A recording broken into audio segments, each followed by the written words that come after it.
We're going to talk about a whole new concept, which is the concept of momentum. We all heard the expression, we have a lot of momentum going. Well, in physics, momentum is a vector, and it is the product between the mass of a particle and its velocity. And so the units would be kilograms times meters per second. F equals ma.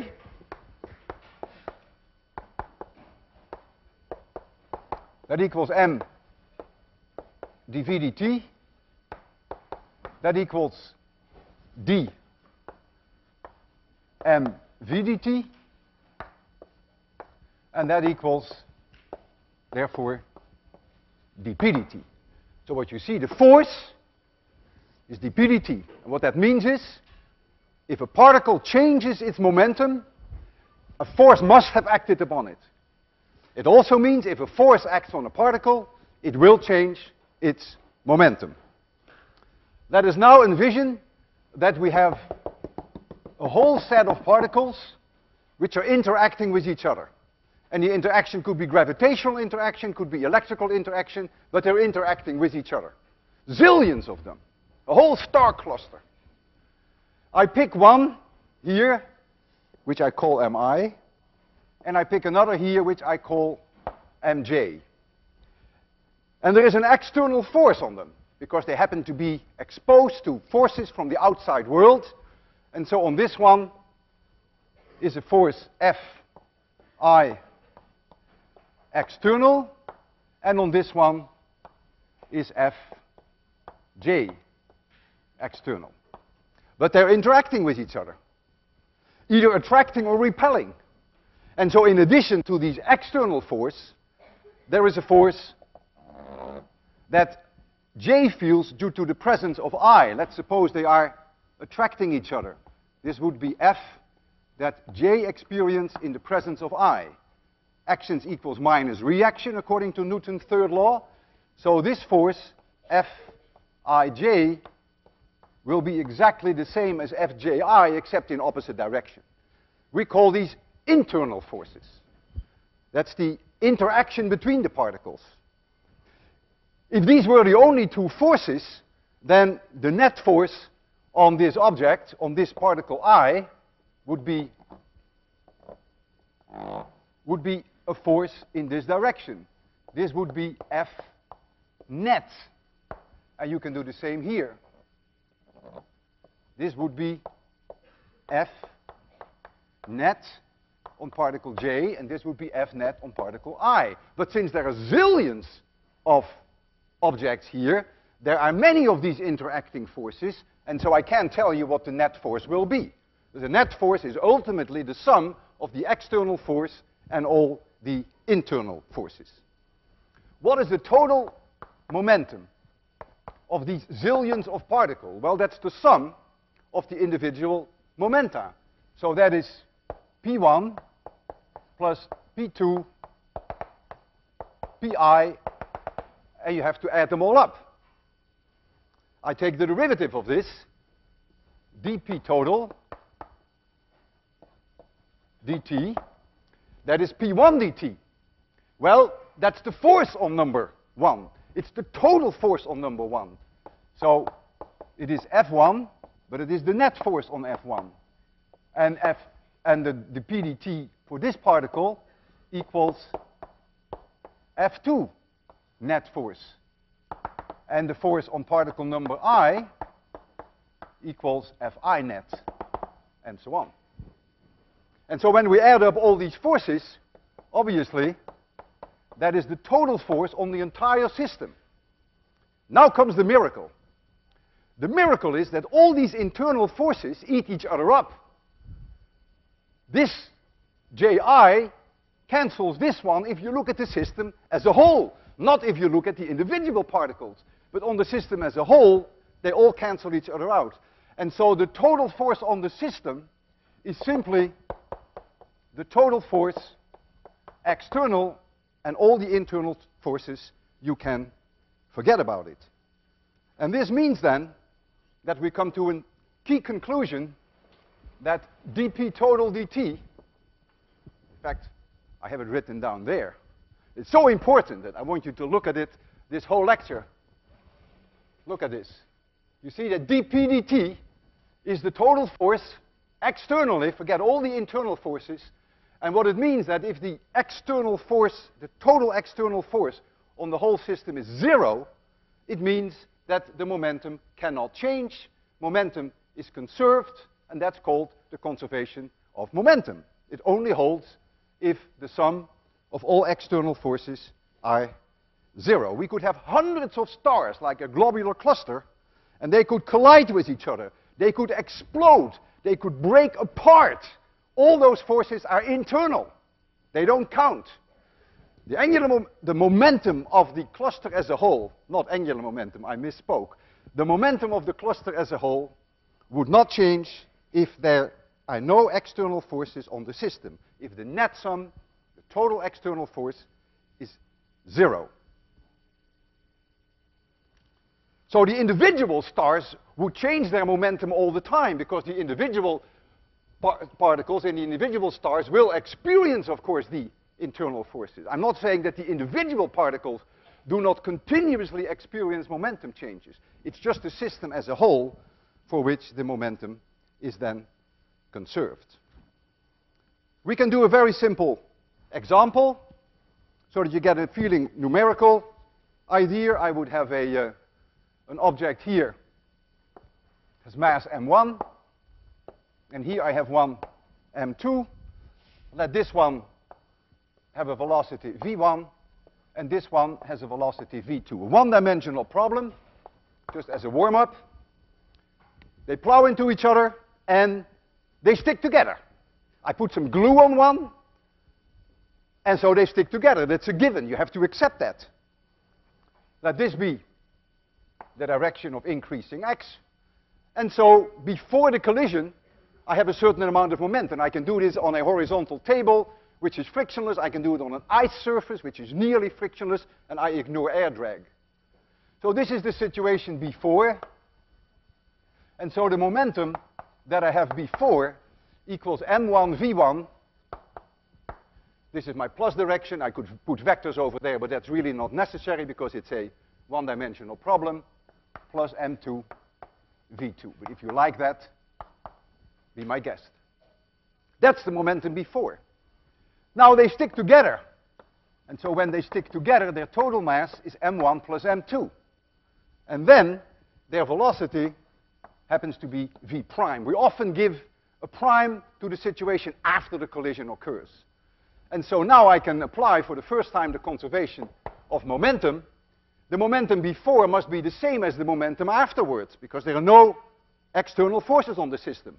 When they collide, you better believe it that there are internal forces. You better believe that there is glue. And it goes plunk, and they feel those forces, both of them. The momentum of each one individually is changing, but not the momentum of the system as a whole. And so this equals m1 plus m2 v prime. And so if we put in some numbers, suppose m1 equals 1 kilogram, and v1 is 5 meters per second. Let m2 be 2 kilograms, and let v2 be 3 meters per second.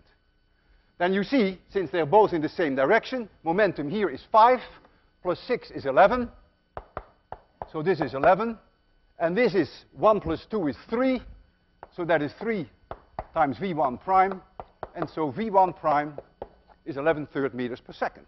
So the conservation of momentum tells you what the speed is after the collision. When we deal with collisions, the velocities of the object before the collision are unprimed. You see here v1, and you see here v2. Now the velocities after the collisions, by convention, are primed. You see here a v prime. Now if after the collision, object 1 and object 2 have a different velocity, we would call it v1 prime and v2 prime. Now in this case, we're dealing with an inelastic collision.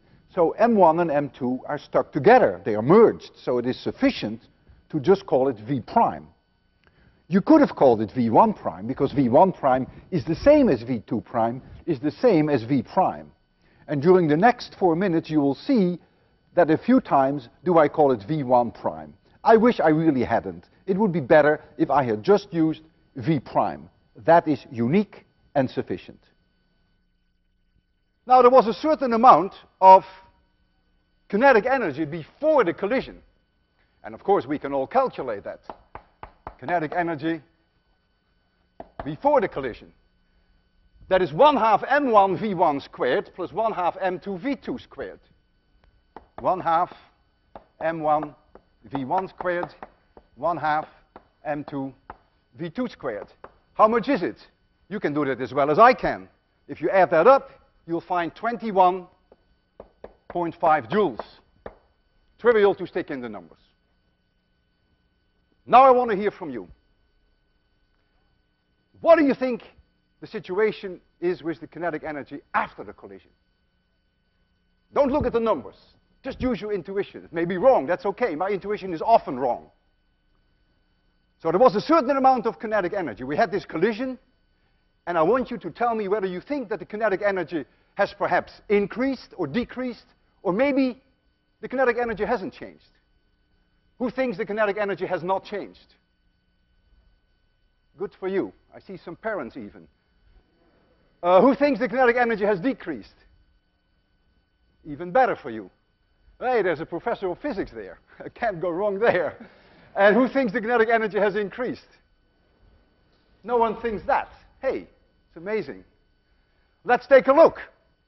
Kinetic energy after the collision. That would be 1/2 m1 plus m2 times v prime squared. Would we agree? Let me write this at a different location. So this was the 21.5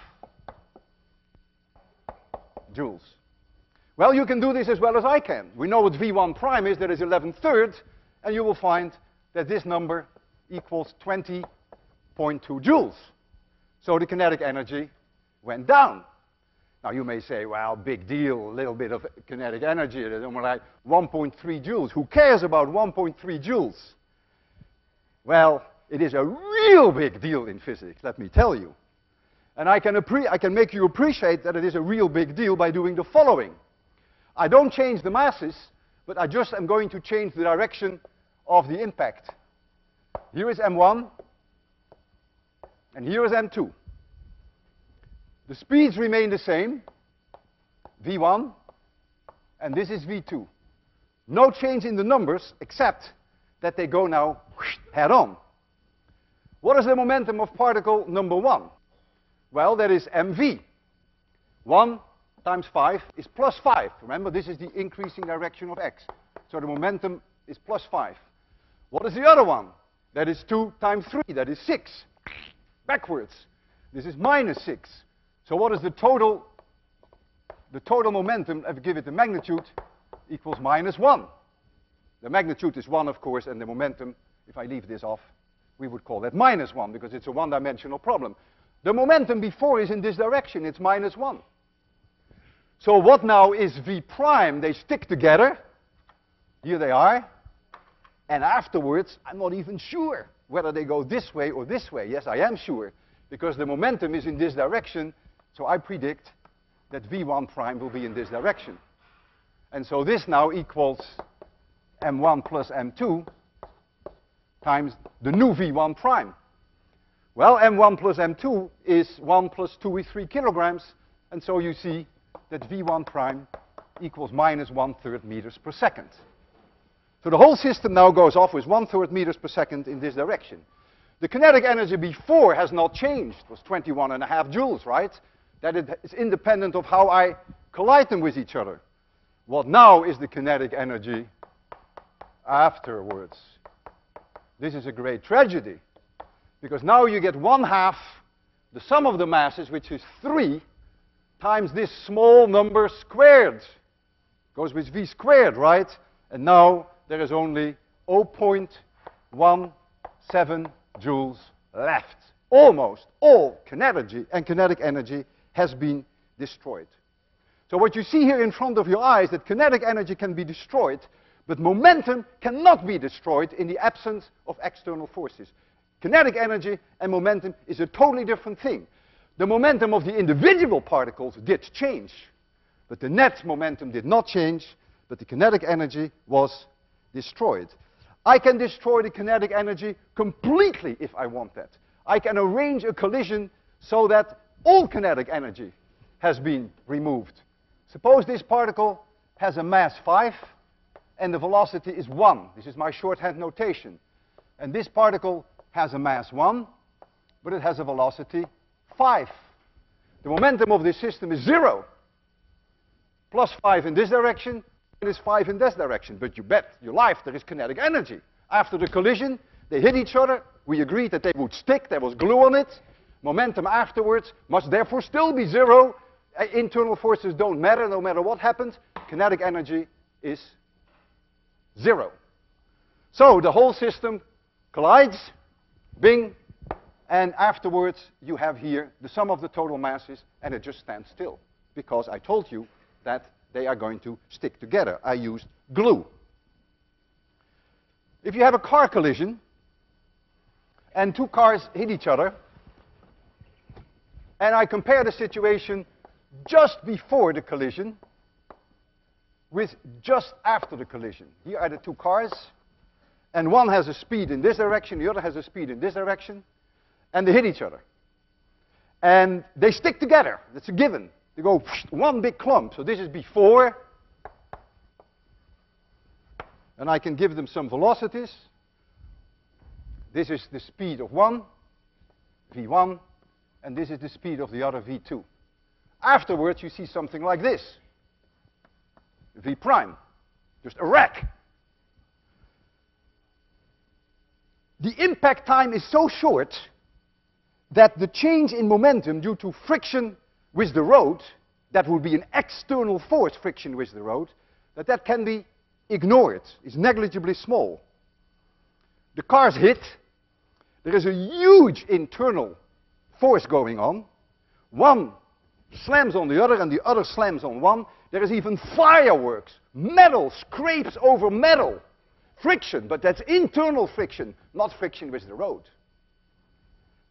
So momentum is approximately conserved if we can ignore the friction from the road during the impact, because the impact time is so short. So let here be car with mass m1, and here is the other car with mass m2, and we'll make it a two-dimensional problem, because we have seen only one-dimensional problems now. Let's make it a two-dimensional problem. So this is the direction for this car, and let's say this is the direction in which the other car is going, velocity v2, and tragedy has it that this is the place where they're going to collide. In what direction and what will be the speed after the collision? I only compare just the moment before the hit with just the moment after the hit. What comes later is a different story. When you have formed a wreck, clearly it's going to slide on the road, and then there is an external force, which is friction, which will slow it down. It's just during the impact, I claim, that to a reasonable approximation, momentum will have to be conserved. And so, what is the momentum of this one? Well, this may be the momentum of this one. It may have a very small mass, small speed. And what is the momentum of this one? Well, this may be the momentum of number 1, and this could be the momentum of number 2. The net momentum is the vectorial sum of these two, which is this. That is P total of the system. That is never going to change. That's before and after the collision exactly the same. And therefore, if you knew this angle theta, and you know P1 and you know P2, then you can calculate in what direction the objects are going to slide. But of course, you can also calculate then the velocity after the impact, because this total momentum must be the sum of the total of the two cars, the mass of the two cars, times v prime. And so you can calculate everything. And that's what the police is doing when they find wrecks on the road. They actually use the track, the skidding tracks of the wreck to calculate v prime, and then they can try to reconstruct the situation as it was before the collision. Now, in all these cases, the objects stuck together. We've only considered cases where they stick together, in which case we call those in physics completely inelastic collisions. Now, next lecture, I will also deal with situations whereby, during the collision, the particles bounce off each other. In completely inelastic collisions, you always lose kinetic energy. Sometimes a little, as you see there. Sometimes a lot, as you see there. Sometimes everything, as you see there. Always in inelastic collisions do you lose kinetic energy. Can we have in a collision an increase of kinetic energy? Well, it depends on how you define the word collision. The answer is yes. And in fact, I will show you an example and even do a demonstration. In the most simple case that I can think of, I have here a block which has a certain mass m. But there is an explosive inside. And all of a sudden it goes boom! It explodes. Well, before, the speed is 0, and so the momentum is 0. And there comes the bang, and one piece flies in this direction with a certain velocity v2 prime. This is m2. And another piece flies off in this direction with mass m1 with velocity v1 prime. Clearly, momentum must be conserved. This explosion is only internal forces. And so you can write down, if you call this the increasing direction of x, so this momentum is positive and this momentum is negative, the total momentum will never change. It's the same before as it is afterwards, so this must be m2 times v2 prime minus m1 times v1 prime. What happened with the kinetic energy? Well, kinetic energy has clearly increased. There was 0 kinetic energy to start with. This one now has kinetic energy, and this one has kinetic energy. Where did that come from? Well, it was the chemical reaction of the explosion. Momentum, however, was conserved. See, momentum really doesn't care about these explosions. That's all internal forces. So be very careful. Never confuse momentum with energy. Energy can change or cannot change, can increase or decrease or remain the same, kinetic energy. But if there are no external forces on the system, momentum is always conserved. And this is what I can show you. I have a demonstration set up on this air track, and we do it on an air track, so there is a minimum of friction. And we're going to push 2 cars together, and we hold them together with a spring. The spring is like the explosion, like the dynamite that can push these apart. So here is one car on the air track, then there is a spring, and there's another car. Let this mass be m1 and this mass be m2, and this surface is nearly frictionless. And I hold them together with a string so that I can pull the spring in. So this spring is compressed. And the whole system is at rest, V equals 0. So there is potential energy in that spring. I take a burner, and I burn away this thread. This is the situation before. Momentum before is 0. Total momentum afterwards will also be 0. It's identical to what I did there. And so this object will fly in this direction, and this object will fly in that direction. And you already can tell what the ratio of the velocities will be, because you will see that v2 prime divided by v1 prime, you see it right there, equals m1 divided by m2. And so I will make some predictions about the speed of these 2 objects. The largest mass, by the way, would get the smallest velocity. And the smallest mass would get the largest velocity, the largest speed. What you see in here are really speeds. We don't have the information on the direction anymore. How do we measure the speed? Well, we actually measure the time for the cars to move 10 centimeters. Each car has a little metal plate which is 10 centimeters long, and it blanks out a light-emitting diode. And the moment that the light-emitting diode is occulted, the timer starts, and the moment that the light-emitting diode emerges again, the timer stops. So that's the way we will measure the time for each car to move by 10 centimeters.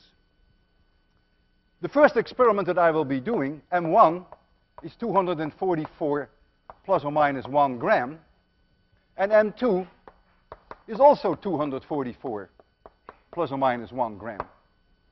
In other words, the uncertainty in the masses is something like 0.4%.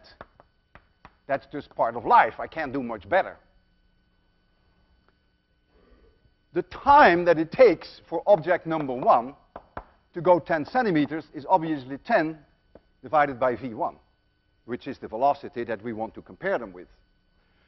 Now, the 10 centimeters is really only known to an accuracy of about 1 millimeters. So that is an uncertainty of 1% in my timing, in my velocity. So this is a 1% uncertainty. So if we measure the times that object number 1 and object number 2 will go through this timing device, a measurement of 10 centimeters, you would expect the times to be the same to within roughly 1 plus 0.5, say 1.5%.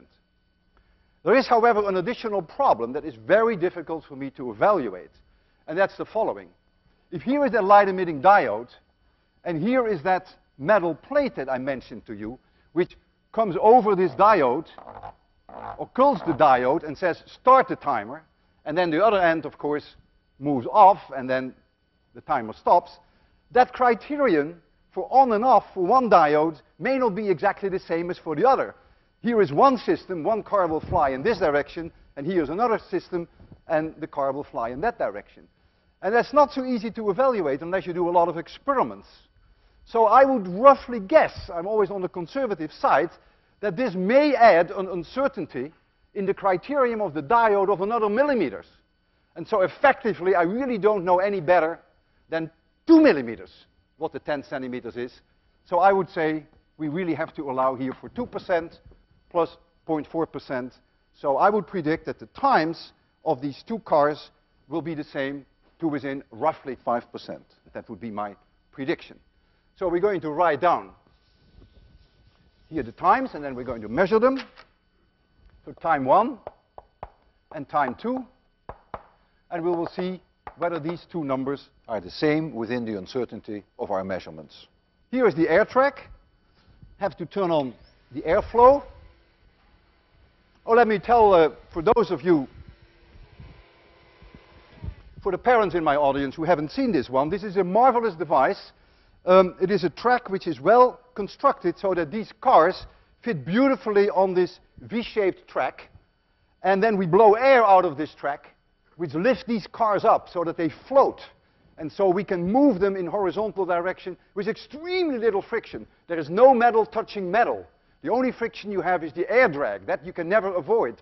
When you go through the air with a car, there is wind, the same wind that you feel when you drive your bicycle.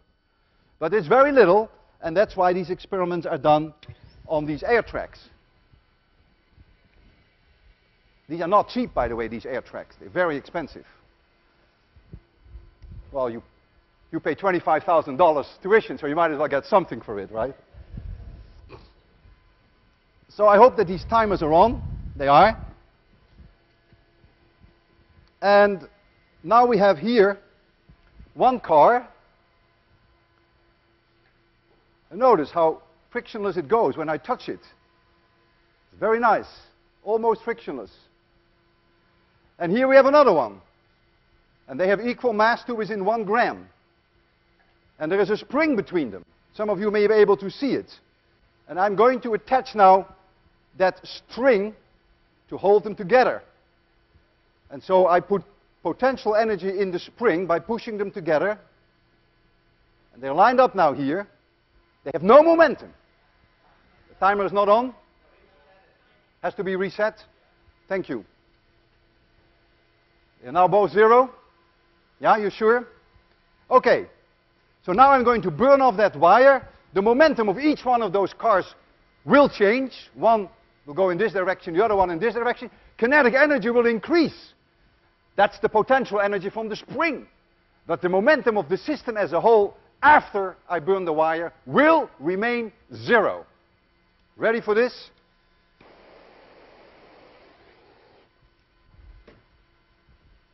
Make me happy. What do you see? You're going to make me unhappy? I better walk around. I can't wait. 220. Ah, fantastic! Absolutely fantastic. 223, 219 milliseconds. That is well within the uncertainties. What was the number? 219?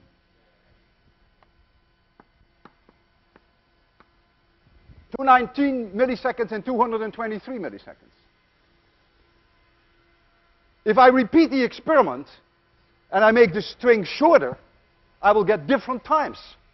I can never predict the times, because if I make the spring more squeezed, then obviously I will have more potential energy, and so the speeds of the cars will be higher. But the times will be the same within the uncertainty of the measurements. So I can never predict the time. Now we're going to do an experiment whereby I'm going to make M2 twice the mass. M2 is 488 plus or minus 1 gram. Now that's going to be interesting, because now you really begin to test the conservation of momentum. The momentum before is 0. I burn the wire, momentum afterwards is also 0. But the velocities, oh, I erased this, v2 prime divided by v1 prime equals m1 divided by m2. And so twice the mass will get half the speed. And so now you're going to see that one car will go twice as slow as the other. That's the only way that nature can conserve momentum. Nature has no choice. Nature can deal with kinetic energy one way or another, but it cannot finagle momentum. So it must give the more massive car half the speed than it gives the other car. And so we're going to redo this experiment now with a car here which is twice the mass, and this one equals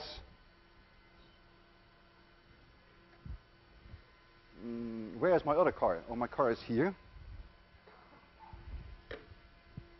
And this one is one's mass. So this is the 244, and the one on your right is the 488. So I have to bring them together again with a string. So I do the work now. I always do the work here in 26100. I do the work. I squeeze these springs. I get paid for that, by the way. And that's potential energy if it goes into the spring. There it is. Momentum is 0. Kinetic energy is 0. I have to 0 the timers. Oh, and I would like to make a prediction. I would like to see, we'll measure T1, and then we'll measure T2, and then we get a number, and we get a number, and if we multiply this number by 2.00, then I would like to get this number within the uncertainties of the measurements. There is always an uncertainty in any measurement that you do. All right? Make sure that are the timers 0? Okay, there we go.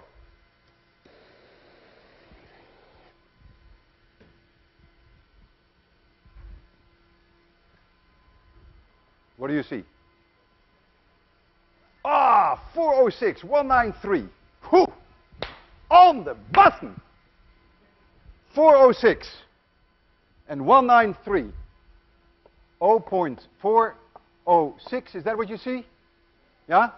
And 0.193. Now I don't even need my calculator to multiply this by 2. I can even do that by heart. 9, 3. 0.396, 0.406.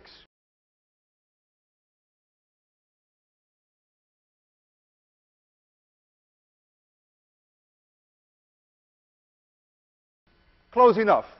The two are in excellent agreement within the 2.5% uncertainty in each measurement.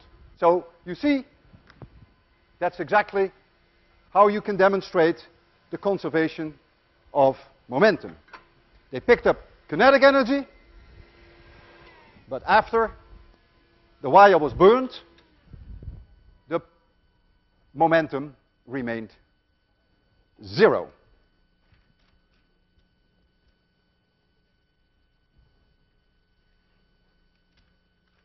Now, I changed the topic. It appears that I changed the topic, but you will see in a few weeks that it's really related, not even a few weeks. You will see that it's really related to the conservation of momentum. I'm going to explain to you now what we physicists mean by center of mass of a system. The center of mass of a system is defined as follows. I have here some kind of an object, not just a point mass, but it has a finite size. It could be a hammer. It could be something like this, a squash racket. And let the center of mass be, for instance, here. This is the center of mass. I pick any origin I want to. You're totally free to choose this origin. Doesn't matter where you take it. And this now is the position vector of the center of mass. And now I carve out a zillion little mass elements m of I, covering the entire object. And then this is the position vector r of I. And the center of mass is defined as follows. The total mass of this object times the position vector of the center of mass is the summed over I, of all these little elements I, times the position vectors of the individual little particles that make up this object. V center of mass, I find that by taking the derivative of this equation, equals 1 over the mass total. I bring this on this side. I take the derivative here. And so here I get the sum of m of I times the Ri dt. And so this is the sum over I of mi vi.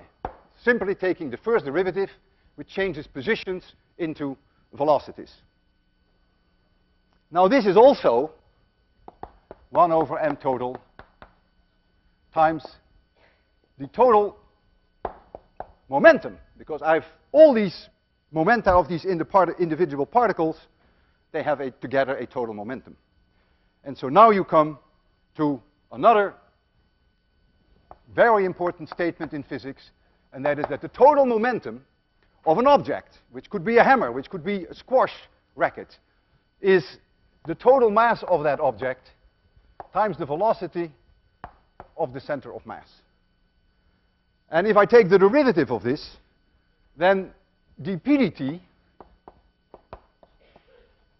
of the total momentum, of which we learned that the total momentum dp dt is the total external force. We already learned that earlier. That now is the total mass of the system times the acceleration of the center of mass. Because I take the derivative of this equation, that gives me the dt here, and the velocity changes to acceleration. And look at this. This is really an amazing statement. This says F equals ma. But if I have here this squash racket, and here is the center of mass, then if I throw this object up in 26/100, as I will do later, then the center of mass behaves as if all the mass of the entire squash racket was right at that center of mass. So the behavior of the center of mass is extremely predictable, whereas the behavior of the squash racket is not. It may start tumbling.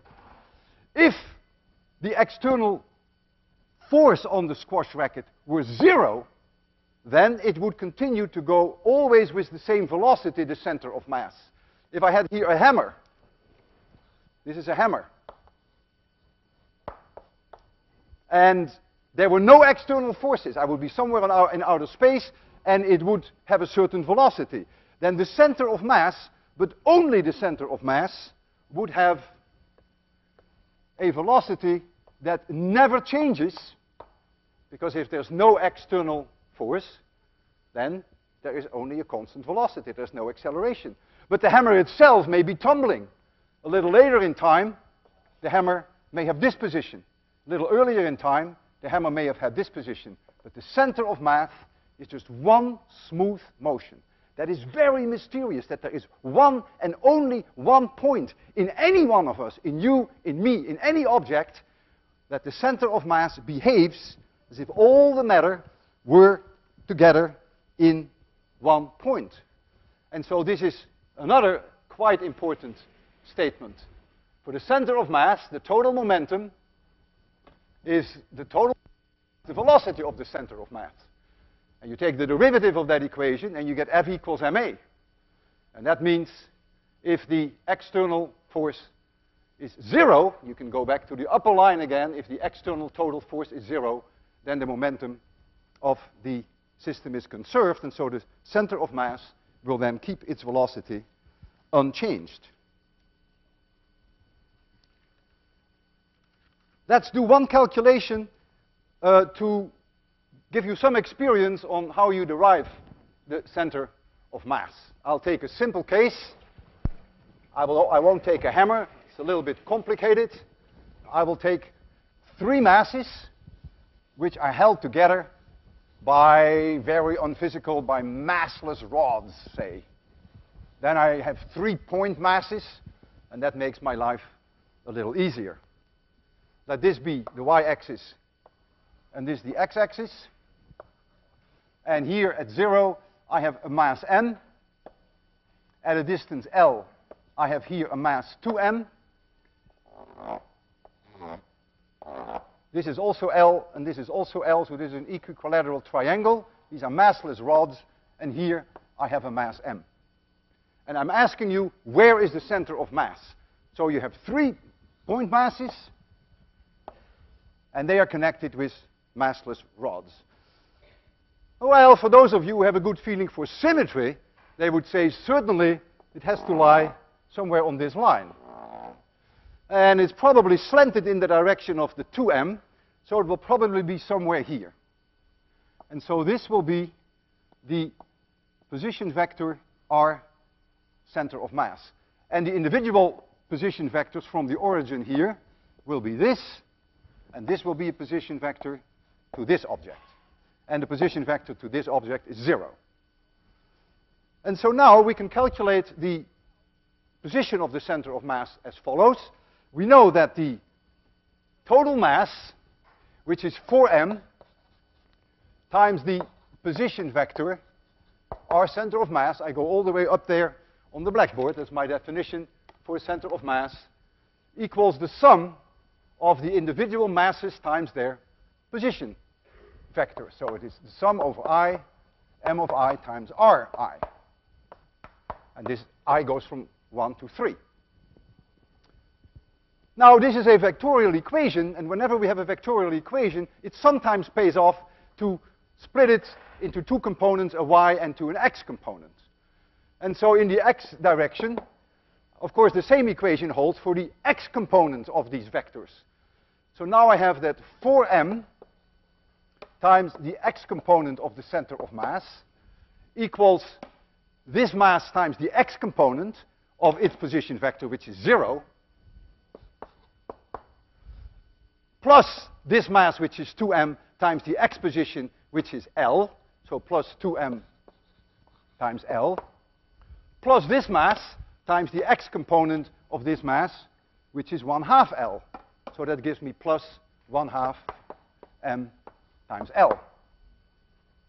My m goes, and so I get that x center of mass equals 2.5 divided by 4, that is 5/8 L.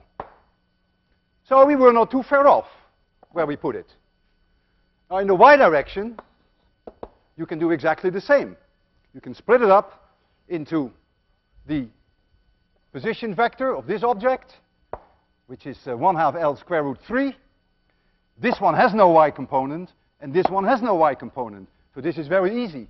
So you're going to get that 4m times y of the center of mass equals this mass m times the y component of that position vector, and that is 1/2 L square root of 3.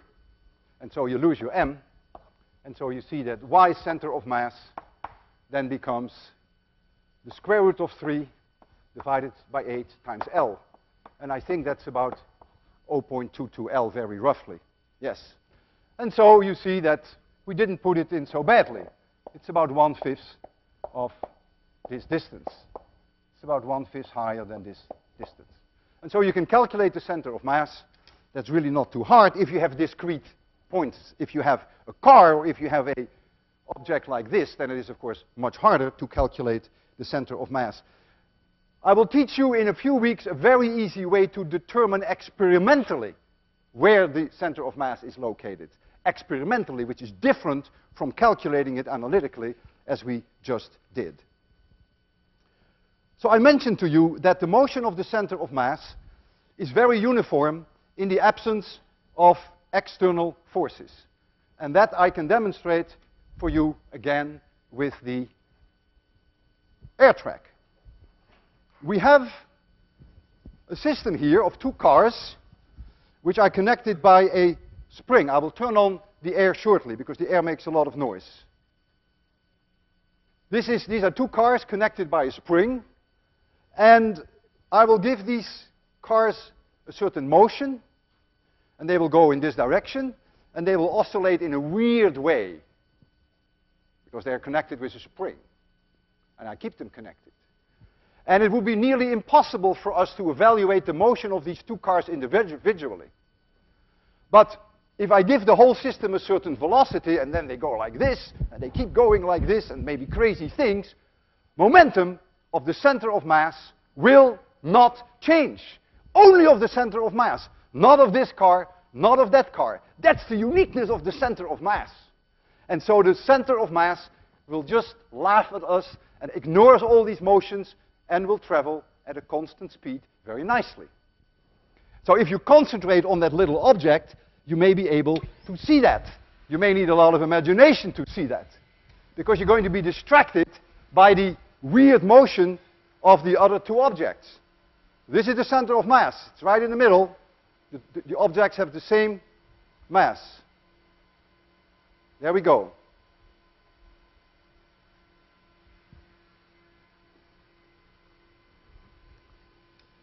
You see how complicated this motion is of the individual cars? Can you see that the center of mass is moving very uniformly, or can you not see that? You think you can see that. You have a lot of imagination. But I will help you. I will turn off all the light and only turn on ultraviolet light.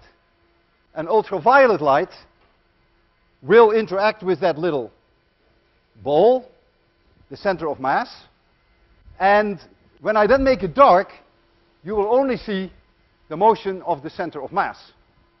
And then you can really see that the center of mass moves in a very civilized way. I'll bring it out here again.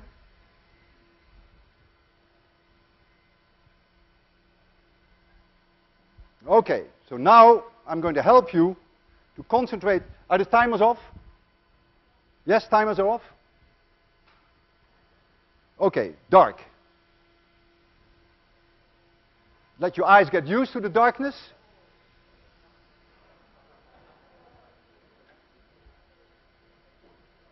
Okay, I'm going to do the same thing. And now look at that center of mass. And we know that these cars are doing crazy things, hard to predict. But the center of mass behaves decently, beautifully. Constant velocity.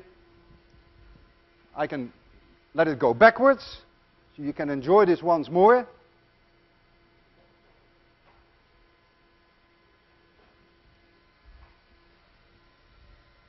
center of mass motion, in the absence of external forces, has a constant velocity. When I throw up a hammer, then the hammer will do very weird things. The hammer will start to tumble and rotate, but the center of mass will behave in a civilized way. If I throw up a hammer, then the center of mass, and only the center of mass, will just go along a perfect parabola, as if it were just a tennis ball. Now, at one point, I will do it with a squash racket. At one point, the squash racket may be like this, and at another point, the squash racket may be like this, and a little later, it may be like this. But the center of mass of the squash racket will perfectly go along a parabola. And so we have here a squash racket, and we have here the center of mass. I have also here a regular, well, it is not quite a tennis ball, but close enough. This one, you would expect it to behave perfectly like a parabola. From this one, you would not expect it to behave like a parabola. Let me throw this one up in light, and you will see that it is very strange motion. If I show you the whole thing in UV, then you will see the same kind of beautiful parabola as you would see with this ball. Something like this. Forget the fact that it lights up. You remember that was the last lecture that I wanted to remind you of. So now we're going to turn off the lights, and I want to show you the motion of the center of mass. You see the center of mass here? Can you all see it? Okay. There we go. You ready? Concentrate only on the center of mass. Nice parabola or not? Shall I do it again? You see the center of mass? Can you see it? You can still see it, right? A wonderful parabola for me. All right, enjoy the presence of your parents. Have a good weekend. See you Monday.